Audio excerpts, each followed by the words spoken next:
دعا پر اپنا دکھ ظاہر مت کرو، کیونکہ وہ وہاں چوٹ ضرور مارتے ہیں جہاں پہلے سے زخم ہو۔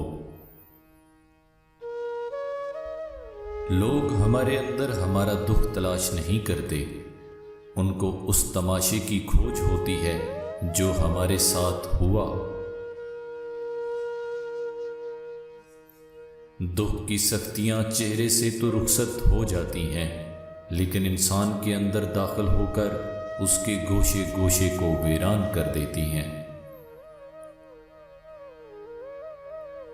ایک شخص حضرت علی رضی اللہ عنہ کی خدمت میں پیش ہوا اور کہنے لگا، یا علی، آپ فرماتے ہیں کہ اللہ تعالیٰ نے زمین پہ ہزاروں نعمتیں انسانوں کے لیے پیدا کی، تو یہ دکھ تکلیف اللہ تعالیٰ نے کیوں پیدا کی؟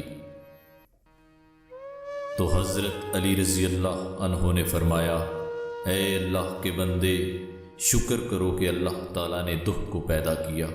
اللہ تعالیٰ کی عظیم نعمتوں میں سے ایک نعمت دکھ ہے۔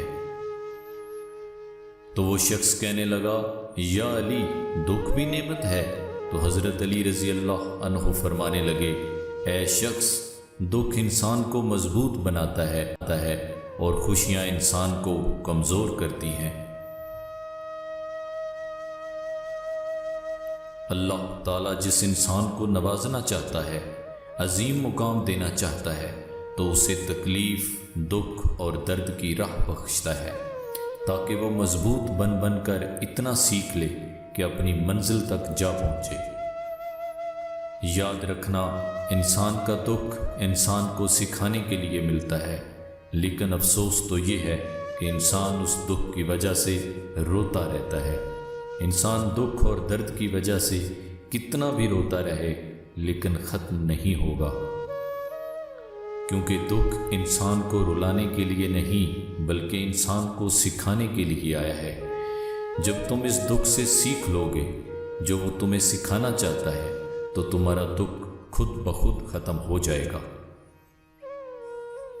زندگی اتنی دکھی نہیں کہ مرنے کو جی چاہے، بس لوگ اتنے دکھ دیتے ہیں کہ جینے کو دل نہیں کرتا۔ دکھ انسان کو یا ریت کی دیوار کی طرح ڈھانپ دیتا ہے یا چٹان کی طرح کھردرا اور سخت بنا دیتا ہے۔ یہ ایک حقیقت ہے کہ انسان کو جہاں سے پیار کی سب سے زیادہ امید ہوتی ہے، اسے سب سے زیادہ دکھ بھی وہیں سے ملتا ہے۔ اللہ پاک کہتا ہے، کسی کو تکلیف دے کر مجھ سے اپنی خوشی کی دعا مت کرنا، لیکن اگر کسی کو ایک پل کی خوشی دیتے ہو تو اپنی تکلیف کی فکر مت کرنا۔ بعض تکالیف ایسی ہوتی ہیں کہ ہمیں لگتا ہے جیسے اب ہم مر جائیں گے، جیسے اب کہیں سے کوئی مدد نہیں آئے گی، اور پھر ہم جلد مایوس ہو جاتے ہیں۔ مگر جانتے ہو کہ کوئی غم بھی مسلسل نہیں رہتا، وہ ہمارا پیارا رب بڑا رحیم ہے، تمہاری سوچ سے بھی زیادہ کریم ہے، اسے تو یہ بالکل بھی گوارا نہیں کہ تمہیں کوئی تکلیف پہنچے۔ اللہ تعالیٰ جس کو اپنا آپ یاد دلانا چاہتا ہے، اسے دکھ کا الیکٹرک شاک دے کر اپنی جانب متوجہ کر لیتا ہے۔ دکھ کی بھٹی سے نکل کر انسان دوسروں کے لیے نرم پڑ جاتا ہے، پھر اس سے نیک اعمال خود بخود اور باخوشی زرزد ہونے لگتے ہیں۔ دکھ تو روحانیت کی سیڑھی ہے، اس پر صابر اور شکر کرنے والے ہی چڑھ سکتے ہیں۔ کچھ دروازے ہمیں خود پر خود ہی بند کرنے پڑتے ہیں۔ زندگی بھر خود فریبی اور خوش گمانیوں میں رہنے سے بہتر ہے کہ انسان ایک ہی بار خود کو جھلستی ہوئی حقیقت کے روبرو کر لے۔ یہ قدرت کا قانون ہے کہ جو انسان کو استعمال کر کے اسے دھوکہ دے کر اپنی خوشیاں حاصل کرتا ہے، وہ کبھی نہ کبھی اس سے بھی زیادہ دوسروں کے ہاتھوں استعمال ہو کر زندگی میں دکھ سہتا ہے۔ اللہ پاک فرماتا ہے، تم مانگو مجھ سے، تمہارا مانگنا اچھا لگتا ہے مجھے، تم کیوں پریشان ہوتے ہو؟ کیا میری قدرت پہ یقین نہیں تم کو؟ میں تو تمہاری شہرگ سے بھی زیادہ قریب ہوں، جب تم اپنی ماں کی نیت پر شک نہیں کر سکتے تو اس پر کیسی بے یقینی جو تم سے 70 ماؤں سے بڑھ کر محبت کرتا ہے۔ مجھ سے مکمل یقین کے ساتھ مانگ کر تو دیکھو، پوری دنیا کو تمہارا وسیلہ بنا کر تمہیں نہ نوازا تو کہنا۔ جب انسان خاموش ہو جائے اور اپنے حق کے لیے بھی نہ بولے تو سمجھ جاؤ وہ اپنے اندر بہت کچھ دفن کر چکا ہے۔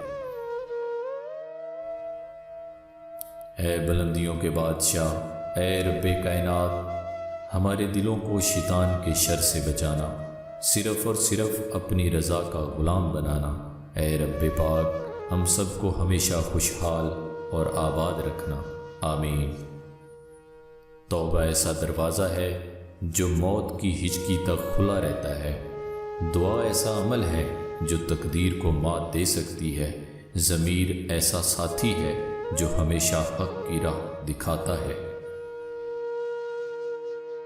آپ خود ہی اپنے لیے بہترین دلاسا ہیں، بہترین دوست، بہترین دنیا اور مشکل وقت میں بہترین تھپکی جو آپ کو کبھی ہارنے نہیں دیتی۔ کبھی کبھی ہم خود سے بھی اتنا دور ہو جاتے ہیں کہ چاہتے ہوئے بھی اپنے من میں جھانک نہیں پاتے۔ بیزاری کی ایک کیفیت نہیں، مکمل اذیت ہے۔ انسان دنیا میں جتنا مرضی تکبر کر لے، آخرکار اس گوشت نے کیڑے مکوڑوں کی غذا ہی بننا ہے۔ ہڈیوں نے بوسیدہ ہو کر مٹی کے نیچے ہی جانا ہے۔